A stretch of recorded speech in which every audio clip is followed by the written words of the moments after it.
Hello दोस्तों, आपके सामने फिर एक रोचक कहानी लेकर आई हूँ। एक राधे श्याम नामक युवक था।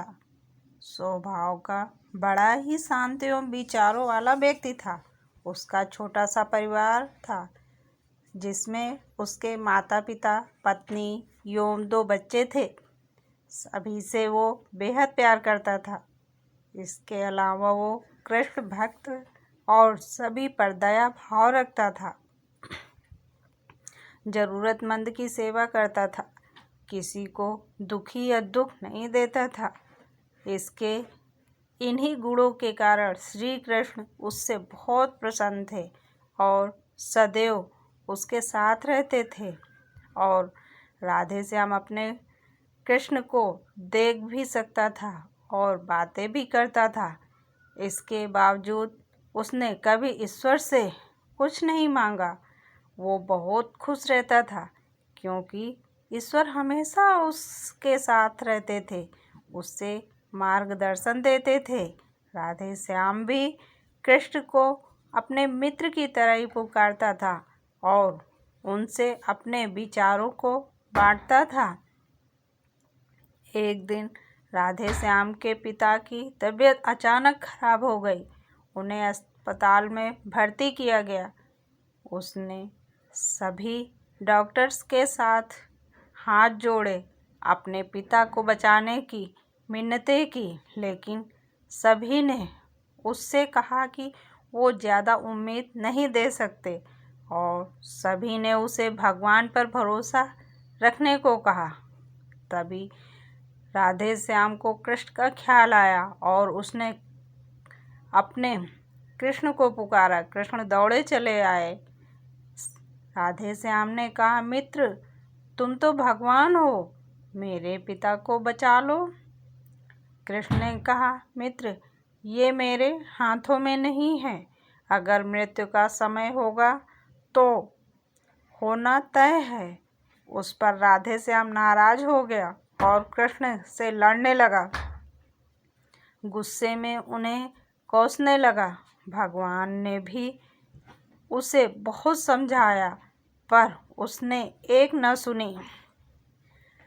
तब भगवान कृष्ण ने उससे कहा, मित्र, मैं तुम्हारी मदद करता हूँ, लेकिन इसके लिए तुम्हें एक कार्य करना होगा। राधे श्याम ने तुरंत पूछा, कैसा कार्य?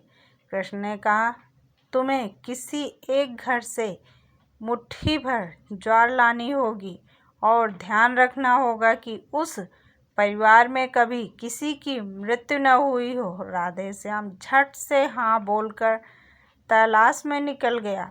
उसने कई दरवाजे खटखटाए।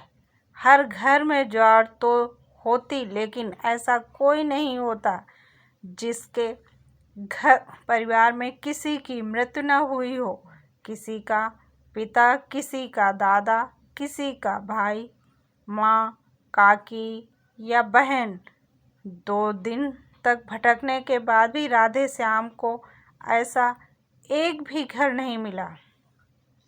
तब उसे इस बात का एहसास हुआ कि मृत्यु एक अटल सत्य है। इसका सामना सभी को करना होता है। इससे कोई नहीं भाग सकता और वो अपने व्यवहार के लिए कृष्ण से क्षमा मांगता है और निर्णय लेता है जब तक उसके पिता जीवित हैं उनकी सेवा करेगा। थोड़े दिनों बाद राधे श्याम के पिता स्वर्ग सिधार जाते हैं। उसे दुख तो होता है, लेकिन ईश्वर की दी उस सीख के कारण उसका मन शांत रहता है। दोस्तों, इसी प्रकार हम सभी को इस सच को स्वीकार करना चाहिए कि मृत्यु एक अटल सत्य है। उसे नकारना मूर्खता है। दुख होता है, लेकिन उसमें फंस जाना गलत है, क्योंकि केवल आप ही उस दुख से पीड़ित नहीं हैं, अपितु संपूर्ण मानव जाति उस दुख से रूबरू होती है। ऐसे सच को स्वीकार कर आगे बढ़ना ही जीवन है। कई बार हम अपने किसी खास के चले जाने से इतने बेबस हो जाते हैं कि सामने खड़ा जीवन और उससे जुड़े लोग हमें दिखाई ही नहीं पड़ते। ऐसे अंधकार से निकलना मुश्किल हो जाता है। जो मनुष्य मृत्यु के सत्य को स्वीकार कर लेता है उसका जीवन भार वहीन हो जाता है और उसे कभी कोई कष्ट तोड़ नहीं सकता। वो जीवन के हर क्षेत्र में आगे बढ़ता जाता है। धन्यवाद दोस्तों। कहानी कैसी लगी कमेंट करके बताइए। धन्यवाद।